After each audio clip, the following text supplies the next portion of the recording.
Joel, welcome to Inside Intercom. Thank you so much for joining me today. Thanks, Liam. It's my pleasure to be here. I really appreciate you having me on. So, before we get into the weeds of what we're going to talk about, the Metail Economy, could you give us a sense of your journey up until this point, a bit about your career background? Oh my goodness, yeah. I mean, how much time do you have? So I am in the U.S. context. I'm sort of what you call a blue collar kid. So I grew up basically taking summer jobs and jobs in between school years and so forth.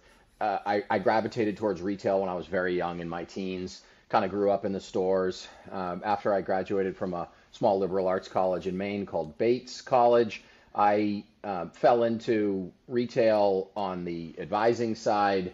I kind of wound my way through a couple of troubled companies. I found that I was very interested in the sorts of problems that troubled companies had, and I had a little bit of a knack for helping turn those companies around. Went off to business school, and after business school, I met really one of the legends of the turnaround space, a guy named Jay Alex, who had a consulting firm called Alex Partners. I stayed there almost 20 years, and I just retired from Alex Partners actually at the end of 2022.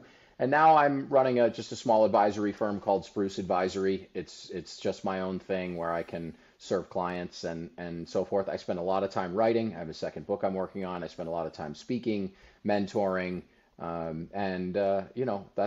the journey. I could have given it to you in 3 hours, or that's 3 minutes. So there's the journey. That's great, the whole shebang. Yeah. So I'm glad that you mentioned, that you're writing another book because today we're going to be kind of talking about this fabulous book that you've written, the Metail Economy. Thank you very much. Thank you very much. I got a prop right next to me. So 6 strategies for transforming your business to thrive in the Me-Centric Consumer Revolution. There's a lot to unpack, but first of all, like, what exactly is the Me-Centric Consumer Revolution, and what makes it different, I suppose, to other times we've heard the word revolution kind of bandied about in the consumer space?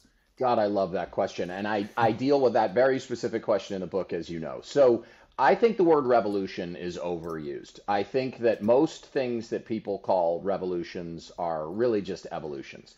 And we like to hang really dramatic names on them, but e-commerce is just a change in the way we shop, and the internet was a change in the way we interacted, and so on and so forth. But what the me-centric revolution really means is that if you think about the way the retail economy worked for millennia, not decades, not centuries, but millennia, you had these powerful people called merchants, and they had the opportunity to choose products, to decide what to sell to you, where to sell it, how much to charge, and really consumers who always had agency. You could always sort of take your business elsewhere, but they never really had any power. And so the me-centric revolution is because of access to information, which is basically universal now. You can find out just about anything you want on any product and any manufacturer, and then access to one another. And that's the big unlock. We now have the power as consumers. That's created a power inversion where consumers actually have power over the merchants who are trying to sell them stuff. It was a slow evolution, but when I recognized what was happening, I realized that this is actually revolutionary. This is a revolution. The consumers have taken control of the narrative, and they don't really care what the heretofore experts have to say about something. They care much more about what some Instagram influencer or YouTube pundit has to say about something. But what I say in the book is many of the listeners are probably old enough to remember a magazine called Consumer Reports in the United States. And there were similar magazines in Europe. And when I was a kid growing up, if you were going to make any sort of a large purchase, a car, some white goods, an appliance of some sort, you would consult Consumer Reports and you would look at their reviews and you would take their authority into consideration. Well, today, me-centric consumers in the Metail economy, they turn to consumers' reports. They do not turn to Consumer Reports any longer. We've rejected the authority. So I apologize for the long-winded answer, but that is the fundamental premise of the Metail revolution. And to me, that power inversion is a revolution. And we have to rethink, as executives, we have to rethink everything we do in the context of that shift in the power dynamic. And like you say, everything's been flipped entirely on its head. You have customers who are now creating the stories about products. They're deciding where to buy, how much they're willing to pay.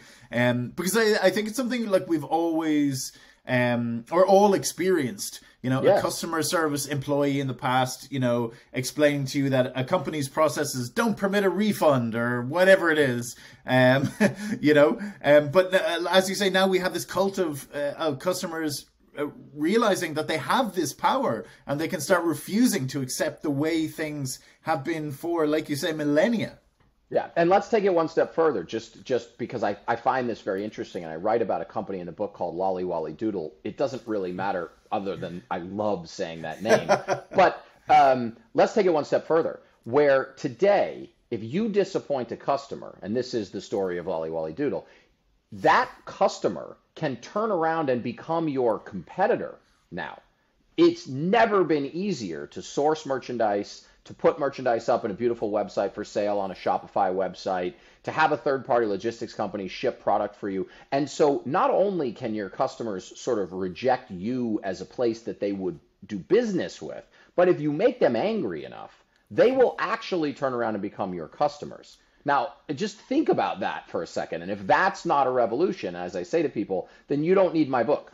If you don't see that as a complete, total upending of the way we learned how to market to these reliable demographics of consumers, those of us that are my vintage, if you don't see that as a complete revolution, then fine, the book is not for you. And how did that flip happen? Because we had all the, these mantras of customers king, that we always kind of, embraced. Mm-hmm. The how is technology. There's no question about it. But it's not technology per se. It's what technology has allowed us to do. It's what technology has enabled. It has enabled very frictionless movement. First of all, from a physical location to a digital location, there's no friction to hop from one company's website to another company's website. And there's also no friction to connect with like-minded individuals and then disassociate with those like-minded individuals as well. So the technology has created just this pure frictionless ability to move around in a way we never could before. One of the things that I say in the book where I take it one step further, and this is actually what my next book is about, is I also introduce this concept of a quantum consumer. Now you're looking at a philosophy major. I'm worried my lack of physics knowledge is going to hinder me here. The last physics class I took was when I was in high school. So I am a philosophy major, and I can't explain quantum physics to you. But the concept of quantum physics is that a particle can exist in two places simultaneously. I don't understand it. I don't have any idea whether it's true. I personally can't validate it. This is what the smart people tell me. That's who consumers are today. As a consumer, you're not just me-centric any longer. I'm sorry, you're not just me-centric, but you are also quantum in that I can be two completely different consumers at the exact same time. The example I use is I could be in line waiting to fill my car up with really inexpensive gasoline because I'm very cheap and gas prices are something that offend me. And while I'm waiting, I can be scrolling on my phone on Saks Fifth Avenue for some luxury fragrance or some article of clothing that is priced the way that luxury products are priced.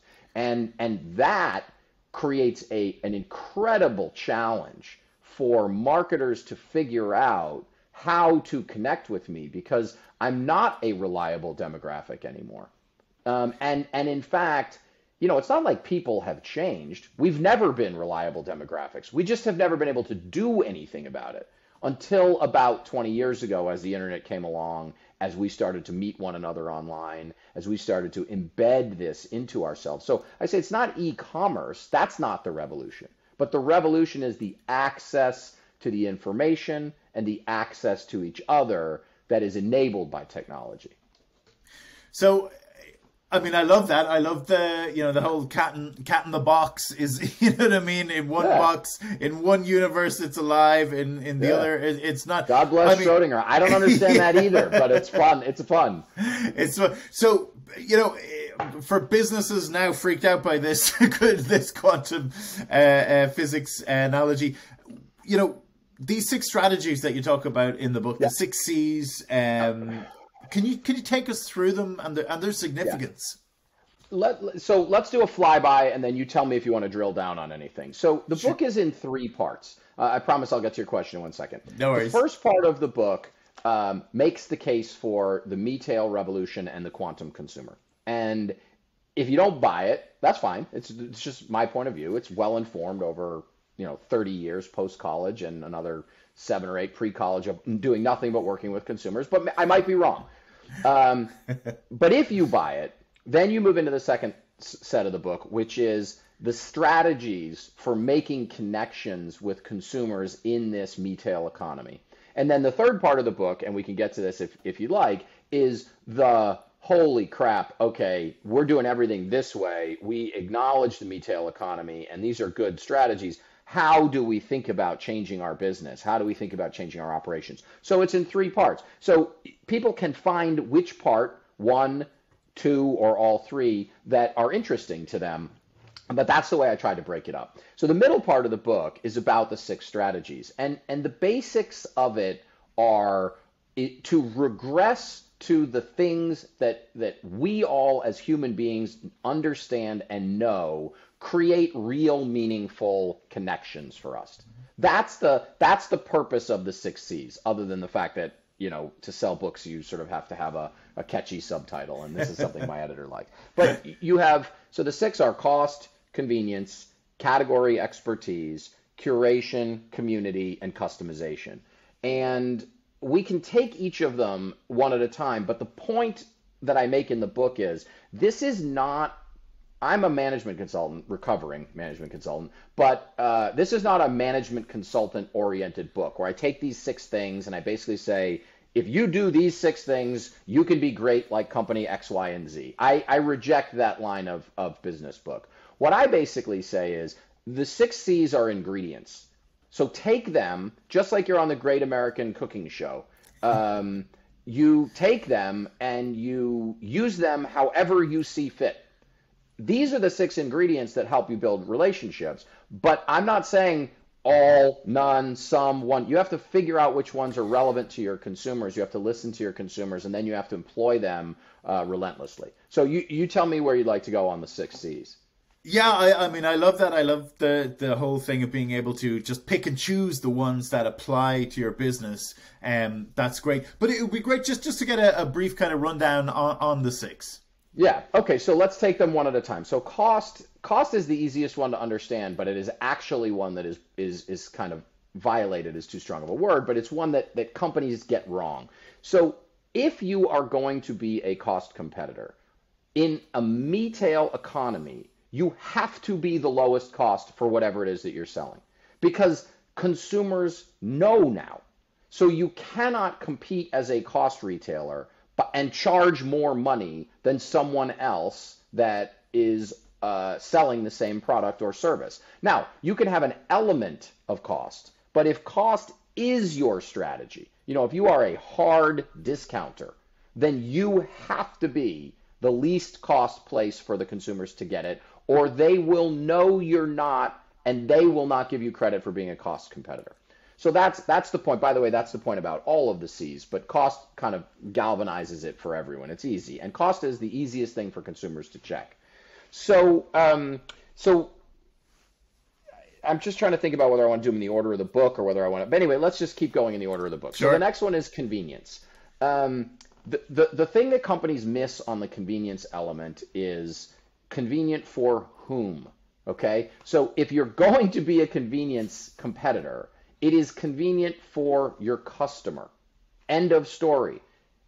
Too many companies take purported customer conveniences and decide that they cost too much to offer, and so then they pull back on them, or they try to trick customers and so forth. And this is one of my favorite chapters in the book. I tell some great stories about mistakes. The other thing I do, which is a death sentence for a management consultant, is I actually tell stories about companies doing things wrong, and I name names.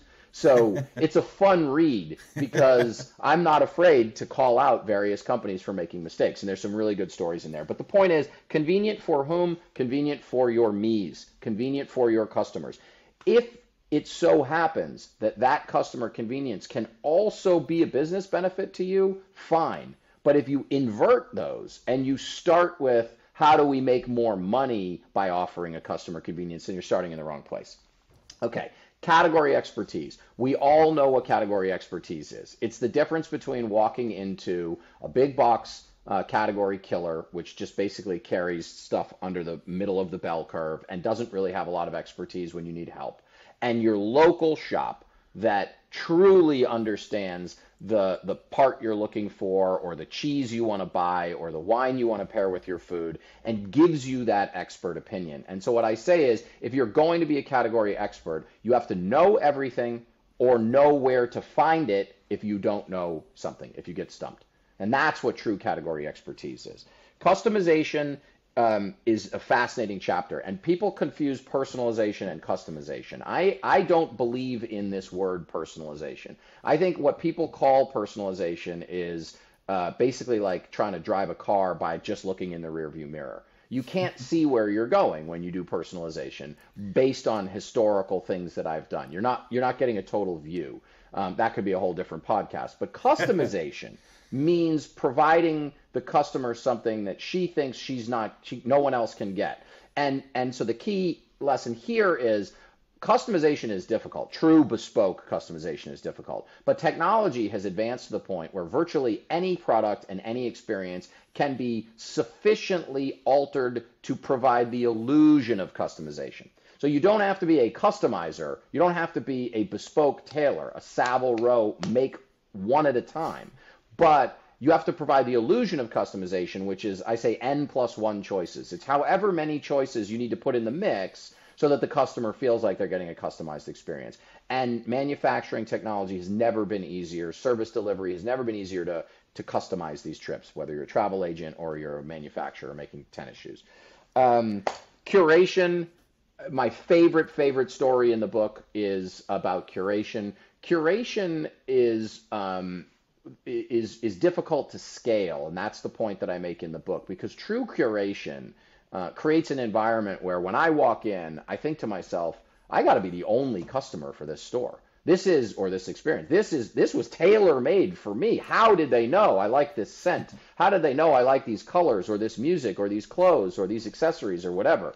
And curation can be scaled, and Ralph Lauren is a good example of someone who curated a lifestyle. 98% of the customers that buy Ralph Lauren product don't even know what a polo horse looks like, so much less been to a polo match. So it can be done, but it's extraordinarily difficult. And so I don't want to give away the story, but it's a great story in the book about customization.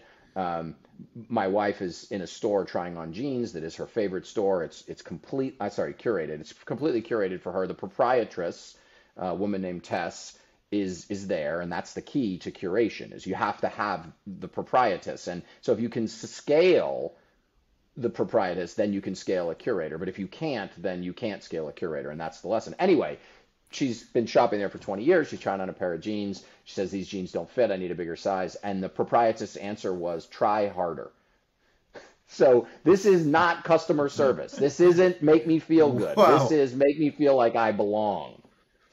And it's a delightful shopping experience. So, and then the last one is community. And community people get right away.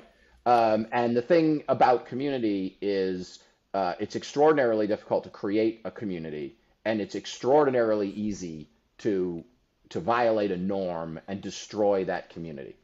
And so if you're going to use the community C, you have to understand that you have to be committed to that C in good times and in bad. And we can all think of companies that are going through struggles right now, where there are real challenges, operational, strategic, political, what have you, to a community that they've created. And figuring out how to navigate that while still living up to your promises to your community, that's the crucial part. So that's the 6 C's in 5 minutes. I love it.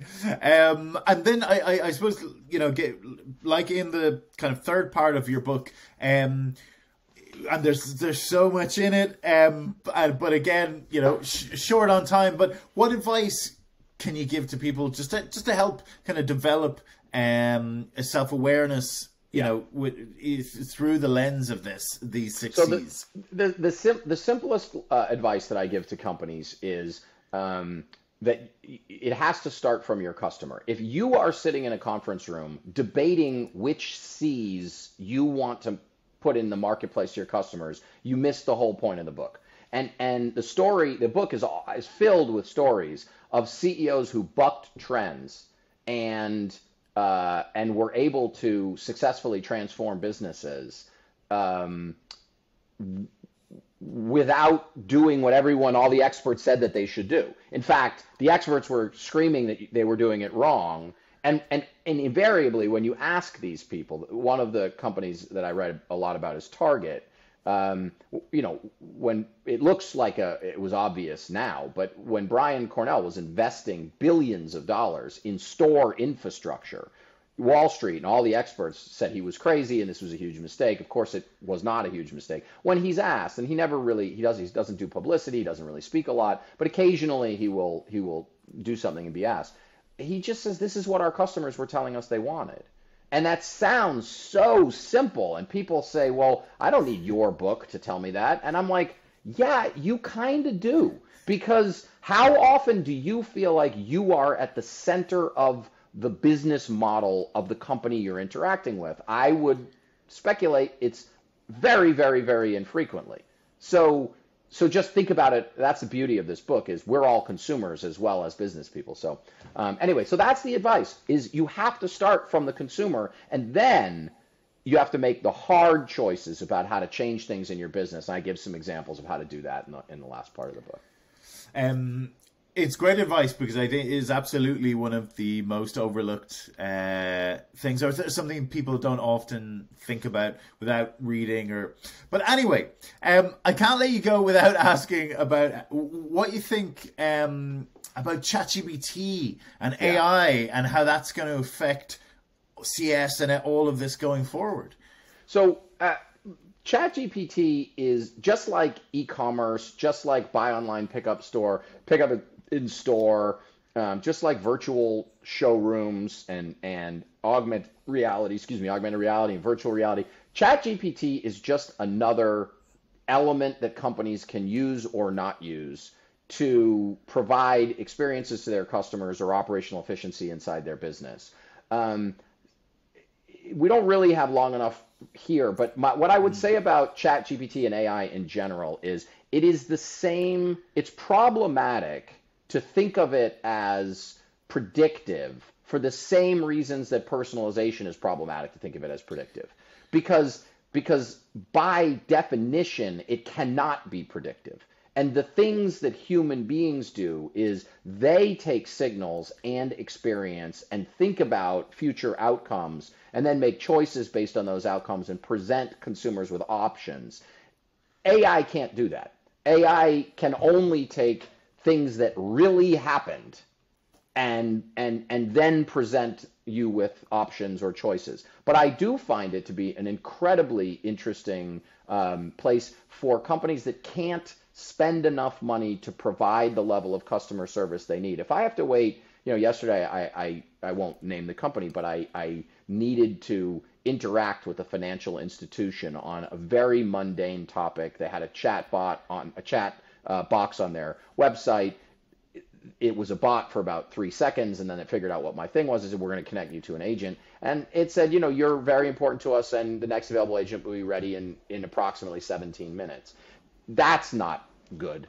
And if you can't do that, then if you can't get enough people to satisfy your customers so that they can get on chat in 2 or 3 minutes, then you probably want to think about deploying some sort of AI to get people through the process faster. And that's an example of what I talk about in the book. So I'm a big believer in it. I am just not that's the thing that it's exactly how we started.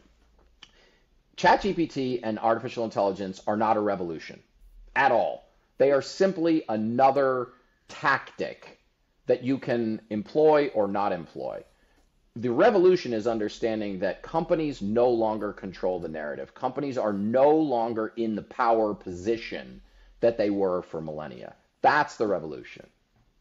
Love it. Lastly, where can people go to keep up with you and your work online? So the best place to find me right now is LinkedIn. I'm still transitioning. I had a very long, very successful career running a global consultancy, the retail consumer practice. At the moment, LinkedIn would be the place to find me. Joel Bynes, it's easy to find. If they'd like to connect, they can connect. Over time, I'm also on Twitter at Joel_Bynes. But LinkedIn is sort of the main place. And I'm fairly active. So if people want to reach out and engage in a dialogue, I would encourage them to. And you can pick up the book anywhere books are sold, as they say. Perfect. I'll put the links in the show notes. Joel, thank you so much for joining us today. My pleasure, Lim. This has really been enjoyable. Thanks for having me on. I really appreciate your time today.